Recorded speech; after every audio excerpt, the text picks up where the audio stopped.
Muy buenos días al equipo y la oyentada del noticiero. Acá Juan Pucciarelli, después de más de un año, volviendo al piso de la radio de nuestra querida Punto Cero. Realmente muy contento de volver a estar acá. Muchas gracias nuevamente por la posibilidad de retomar esta columna de política internacional. Por supuesto, la agenda internacional está atravesada, como sabemos, por la guerra entre Estados Unidos, Israel e Irán. Al respecto tenemos la cobertura de Patricio Olivera Audala, que pueden seguir en Punto Cero como cada semana. Hoy nos vamos a enfocar en nuestra región, en América Latina, más precisamente en Chile. Vamos a cruzar la cordillera porque el país vecino tiene nuevo presidente. El ultraconservador José Antonio Kast asumió este miércoles la presidencia de Chile. Vamos a estar hablando un poco de quién es, de qué país dejó Boric, el ahora expresidente de Chile, que gobernó entre 2022 y esta semana justamente. Y bueno, vamos a intentar dilucidar por dónde va a ir el nuevo gobierno de ultraderecha, que llega para alinearse con el gobierno de Estados Unidos de Donald Trump, para sumar aliados como Javier Milei en Argentina. Vamos a estar intentando entender un poco este giro a la derecha de Chile. Yendo a lo estrictamente informativo, empezamos por acá. Kast recibió al mediodía del miércoles la banda presidencial de Boric, de parte de Boric, en el Congreso Nacional, ubicado en Valparaíso, a unos 110 kilómetros de la capital, de Santiago de Chile, a donde después, por la noche, a Santiago se dirigió Kast, más precisamente del Palacio de la Moneda, la casa de gobierno chilena, para dirigir su primer discurso a la población como presidente ya oficializado de Chile. Si les parece, arrancamos escuchando el audio 1 para ver lo que fueron, sobre todo el momento o la frase más saliente, más contundente que dejó Kast en este discurso en el Palacio de la Moneda, primer discurso de Kast desde el Palacio de la Moneda. Hoy tiene adversarios reales y no son los que piensan distinto a nosotros en política. No son aquellos que votan diferente a nosotros. Son quienes se han tomado nuestros barrios. Son quienes han corrompido a nuestros jóvenes. Son quienes han sembrado el terror en las poblaciones. Y también son adversarios de Chile quienes han ingresado vulnerando nuestras fronteras para delinquir, para explotar a otros o para convertir nuestro suelo en tierra de nadie. A esos verdaderos adversarios de Chile les digo que no vamos a negociar. Los vamos a perseguir, los vamos a encontrar, los vamos a juzgar y los vamos a condenar. Ahí pasaba el presidente de Chile, José Antonio Kast. No fue un error la musiquita de fondo, me pareció interesante dejarla por el dramatismo con el que Kast intenta imprimir un discurso ya presidencial, obviamente, en torno a el país que encuentra, según su visión, y los principales problemas que aquejan, repito, según su visión, a Chile. Una agenda centrada principalmente en la cuestión migratoria y en la cuestión de la seguridad pública. Ahí se asentó la campaña de Kast, que recordemos ganó por 18 puntos de ventaja en el balotaje de diciembre pasado por sobre la candidata oficialista Janet Jara, perteneciente al Partido Comunista, que no es el mismo partido de Boric, pero es parte del frente del ahora expresidente Gabriel Boric. Ya vamos a estar retomando esta cuestión de la agenda migratoria y de seguridad pública que plantea Kast como eje central de lo que él denomina un gobierno de emergencia. Acá hay un dato importante para empezar a hablar de este nuevo gobierno. Él mismo se denomina como presidente de un gobierno de emergencia. Ya vamos a estar volviendo a esto, pero retomando un poco la ceremonia del Congreso Nacional, en la cual asumió Kast, estuvieron presentes, entre otros, el presidente Javier Milei de Argentina, Daniel Noboa de Ecuador, Rodrigo Paz de Bolivia, Yamandu Orsi de Uruguay, José Raúl Mulino de Panamá, Nasria Fura de Honduras, también estuvo presente el rey Felipe VI de España. Y falta alguien acá, ¿no? Sí, falta Brasil, porque finalmente no asistió el presidente Luis Ignacio Lula da Silva, que en un primer momento iba a asistir a la ceremonia de asunción presidencial de Kast. finalmente rechazó la invitación por una cuestión muy evidente, que es que Kast invitó al senador Flávio Bolsonaro, hijo del expresidente Jair Bolsonaro, que está encarcelado en Brasil, y quien va a ser el candidato en las próximas elecciones de octubre, elecciones que Brasil tiene este año en octubre, repito, contra Lula da Silva justamente. Seguramente estaremos hablando de este tema en columnas venideras acá en el Noti, una elección absolutamente determinante y crucial para la región, la de octubre de este año. Decía que Kast invitó a Flávio Bolsonaro, lo cual no es muy difícil de entender como motivo por el cual Lula desistió de la invitación de Kast. Hay otro elemento que incorpora un periodista que yo recomiendo mucho para seguir a Brasil, que se llama Darío Pignotti, corresponsal de Página 12 que vive en Brasil, que cubre Brasil. Recomiendo la nota que publicó Darío Pignotti porque agrega un elemento que está vinculado a Estados Unidos, que básicamente plantea que Donald Trump quiere catalogar como organizaciones terroristas a los cárteles brasileños, medida que tiene el visto bueno de Bolsonaro y que produce el rechazo de Lula da Silva, básicamente porque permitiría ataques militares estadounidenses en territorio brasileño, y esta doctrina es apoyada por Kast. El periodista Pignotti, marca una línea roja ahí para Lula, que es el apoyo de Kast a esta intromisión territorial que propone Estados Unidos con la excusa del combate del narcotráfico. Ya hemos visto lo que pasó en Venezuela, por ejemplo, con respecto a este tema. Decía que entonces no asistió Lula da Silva, en su lugar lo hizo el canciller del gobierno de Lula, Mauro Vieira. Lula y Kast se habían juntado a fines de enero en el Foro Económico Internacional de América Latina, lo cual hacía prever cierto giro pragmático de Kast, que es una persona muy ideologizada en términos ultraconservadores, anticomunista, acérrimo. Es verdad que el comunismo en Chile tiene un peso distinto al que tiene en otros países de la región, por la historia de Salvador Allende, por el propio gobierno de Boric, que tenía el Partido Comunista como integrante del Frente Amplio, lo que se llama el Frente Amplio, esta experiencia de gobierno que acaba de terminar. Por eso sorprendió esta rispidez en la previa de su asunción. Por fuera de esto, es importante poner el foco en algunos nombramientos, algunas designaciones del gabinete de Kast para entender un poco mejor hacia dónde va a rumbear su gobierno. Por un lado, el ministro de Hacienda, Jorge Quirós, que va a estar a cargo de la agenda de ajuste fiscal y desregulaciones que propone el mandatario recientemente asumido. Y por otra parte, y acá nos metemos en una beta muy sensible de esta figura que acaba de llegar a la presidencia de Chile, que es, para decirlo lisa y llanamente, su pinochetismo. Por un lado, su reivindicación de los 17 años de dictadura pinochetista que asolaron a Chile entre 1973 y 1990. Más de una vez Kast ha dicho que Pinochet salvó a Chile de ser Cuba. Acá no estamos hablando de teoría de los dos demonios, sino de reivindicar la dictadura de Pinochet, porque a su juicio salvó a Chile de caer en las garras del comunismo, esas expresiones que tiene la ultraderecha comúnmente. No solamente eso, también ha defendido a violadores de derechos humanos como Miguel Krasnov, que tiene condenas por 1000 años, repito, 1000 años de prisión por gravísimos crímenes cometidos durante la dictadura.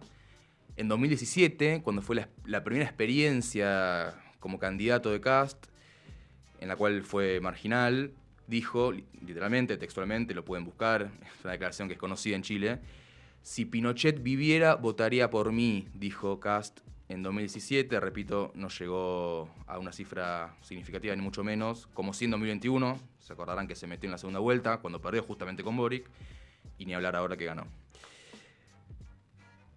Yendo a las designaciones, decía antes, y en esta ligazón que hay con la concepción pinochetista de la política que tiene Kast, tenemos que hablar de Fernando Rabat, nuevo ministro de Justicia, y de Fernando Barros, nuevo ministro de Defensa. ¿Por qué es importante poner el foco en ellos? Bueno, básicamente porque fueron abogados de Pinochet. Repito, los ministros de Justicia y de Defensa en Chile son ex abogados de Pinochet, que han negado los crímenes de la dictadura en más de una oportunidad. Son, bueno, justamente negacionistas. En ese sentido, se puede decir que hay una coherencia política e ideológica en esa designación que hizo Kast. También generó revuelo, por supuesto, estas designaciones, estas dos. Un comunicado de más de 100 organizaciones de derechos humanos, cuando se conoció la noticia, declararon su rechazo y su preocupación por la designación de estas dos personas. También está la nueva ministra de la Mujer, Judith Marín, la habrán visto quizás, proveniente del mundo evangélico, Marín, una activista furibundamente antiaborto, antifeminista, anti-LGBT, contraria a los derechos sexuales y reproductivos de las mujeres, un perfil bien nítido. Tampoco sorprende mucho que Kast haya elegido un perfil de ese tipo para conducir el Ministerio de la Mujer, después de 4 años de avance de la agenda de las mujeres y las diversidades durante el gobierno de Gabriel Boric. Como decíamos antes, Kast asume con un mandato que es la seguridad y la migración, no así la economía. Las cifras de la economía en cuanto a crecimiento del PBI, en cuanto al poder adquisitivo de los salarios, de las pensiones, las cifras de inflación, que recordarán quizás cuando asume Boric tuvo un aumento muy significativo, básicamente por la guerra entre Rusia y Ucrania. Boric asume en marzo del 22, un mes antes había sido la invasión de Putin a Ucrania. Después de eso logró bajar significativamente las tasas de inflación hasta la fecha. Fue una curva descendente de casi 3 años. Después está el debate de si fue mérito del gobierno de Boric o fue mérito de un Banco Central independiente que estaba alejado de las tentaciones populistas del gobierno. Esa es la mirada más cercana a Kast. Pero como sea, no se explica por la economía el triunfo de Kast, sino más bien por su habilidad para explotar la agenda migratoria y de seguridad pública, que fue uno de los talones de Aquiles del gobierno saliente. En este sentido, hay que mencionar la principal propuesta del gobierno de Kast, o del propio Kast, mejor dicho, que es deportar a 340.000 migrantes y, obviamente, una agenda de mano dura con la llamada delincuencia. En este sentido, ya las primeras medidas del ahora presidente van un poco delineando el panorama con el cual busca encarar la cuestión migratoria. Concretamente, el plan escudo fronterizo que Kast ya acaba de poner en vigencia, ya acaba de firmar el decreto, me refiero, que viabiliza este plan, con el liderazgo del ejército. Son 4 ejes: protección fronteriza, con la erradicación de pasos no habilitados, el primer punto. El segundo punto, la integración institucional con los ministerios de Interior, de Defensa y de Seguridad, con un comando conjunto operativo que va a estar a cargo de aplicar el plan. El punto 3 es la modernización tecnológica para el cuidado de las fronteras, con drones, cámaras térmicas, biometría, barreras físicas. Cuando decimos barreras físicas estamos hablando de lo que muy posiblemente sea la construcción de un muro en la frontera de Chile con Bolivia y con Perú. Les sonará de algún lado quizás esto del muro. ¿Se acuerdan la propuesta de Donald Trump en su campaña de 2015-2016, que tanto revuelo generó, el muro en la frontera con México? Bueno, Kast viene a emular esa propuesta fundacional, se podría decir, del trumpismo, que es la construcción de un muro para frenar la migración irregular, según sus dichos. Y el cuarto punto, Estado de Derecho con reconducciones y rechazos y pleno respeto al marco legal, etc. Una iniciativa que contempla, como decía, construcción de zanjas, de muros, cercos perimetrales, torre de vigilancia y la creación de centros de internación para lo que ellos denominan inmigrantes ilegales. Esto también le sonará ya no del primer Trump, sino del segundo Trump, aunque ocurrió también en su primer mandato, pero más que nada con este retorno de Trump a la Casa Blanca, la deportación deliberada y masiva, y en muchos casos irregular, de migrantes a otros países, principalmente a El Salvador, al CECOT, que comanda Nayib Bukele. ¿En dónde va a estar el foco de este plan? Bueno, principalmente en lo que el gobierno de Kast considera puntos críticos o pasos críticos, como los de Colchane y los de Chacayuta, y que va a estar comenzando en los próximos días a manos del Ministerio de Obras Públicas. Vamos a darle una vuelta más a esta columna, que es la rispidez que tuvo el traspaso de mando entre Boric y Kast en las semanas previas a la asunción del ahora presidente. No es una cuestión menor porque revela la disputa geopolítica que hay de fondo en América Latina en general y en Chile ahora en particular, ahora que se suma a la lista de países alineados con Trump. Para resumir, fue una crisis importante, no hay antecedentes en un país como Chile que se caracteriza por su prolijidad institucional en muchos aspectos. No hay antecedentes, decía, de una crisis como esta, en un traspaso de mando. Se suspendieron más de 40 reuniones bilaterales entre funcionarios de ambos equipos, básicamente por el proyecto de cable submarino de fibra óptica que impulsa una empresa estatal china llamada China Mobile International para conectar la región chilena de Valparaíso con Hong Kong atravesando el Océano Pacífico. Se trata de una infraestructura de telecomunicaciones de casi 20.000 kilómetros para conectar Asia con el continente americano, toda una inversión, y no hay que ser muy avispado para darse cuenta de que una iniciativa así no iba a agradarle en absoluto al gobierno de Donald Trump, que busca correr la influencia china de América Latina.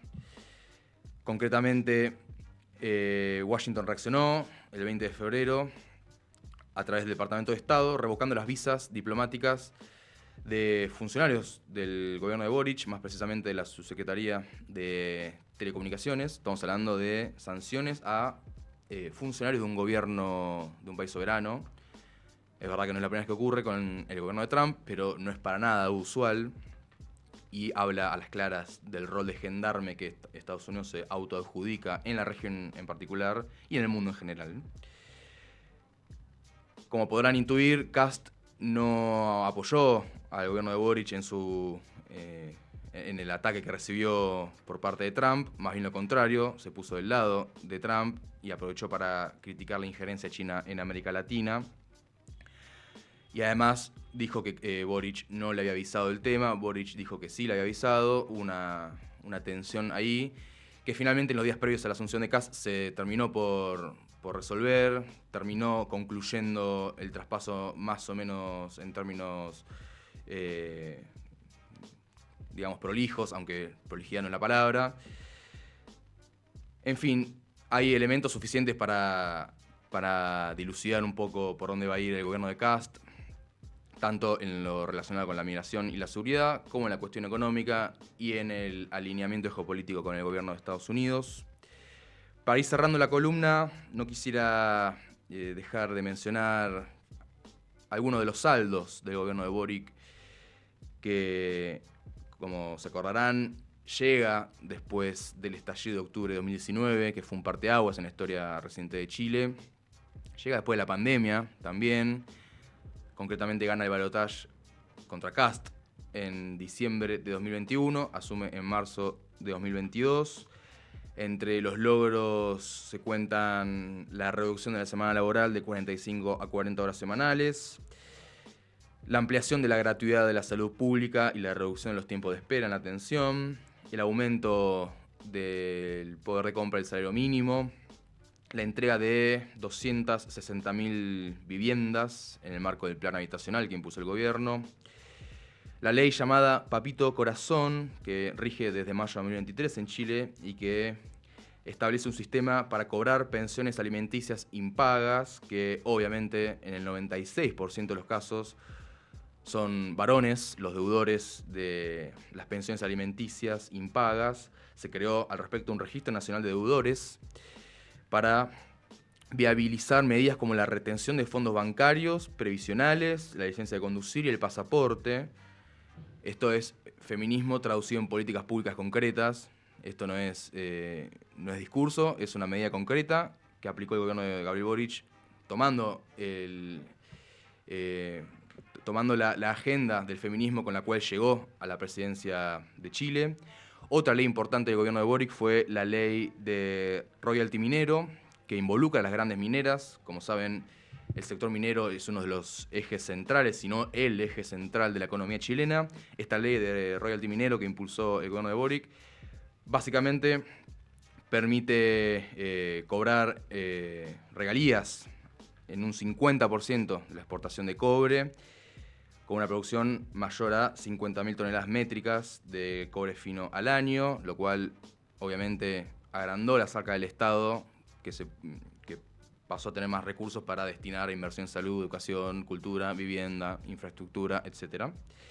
Y también, para ir cerrando ahora sí, medidas que Boric no pudo, no supo o no quiso implementar. Acá es imposible no mencionar el bloqueo que sufrió por parte de la oposición en la gran mayoría de su mandato. Recordemos que Boric en la primera vuelta 2021 no llega a 30%, tampoco Kast, lo cual habla de un sistema político partidario muy debilitado como el chileno.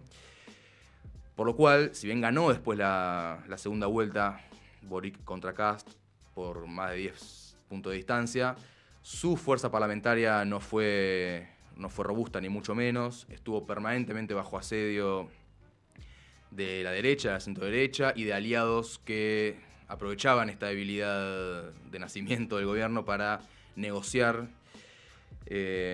Así fue que se fue perdiendo la posibilidad de implementar proyectos importantes, principalmente un proyecto que hacía a la educación superior. Estamos hablando del proyecto de ley para poner fin al CAE. El CAE es el crédito con aval del Estado, es un proyecto que presentó Boric en octubre de 2024, ya en la recta final de su gobierno, que buscaba crear un instrumento de financiamiento público para la educación superior llamado FES, con el objetivo de condonar parte de las deudas educativas en base a criterios de justicia y mérito, según la propuesta de la ley.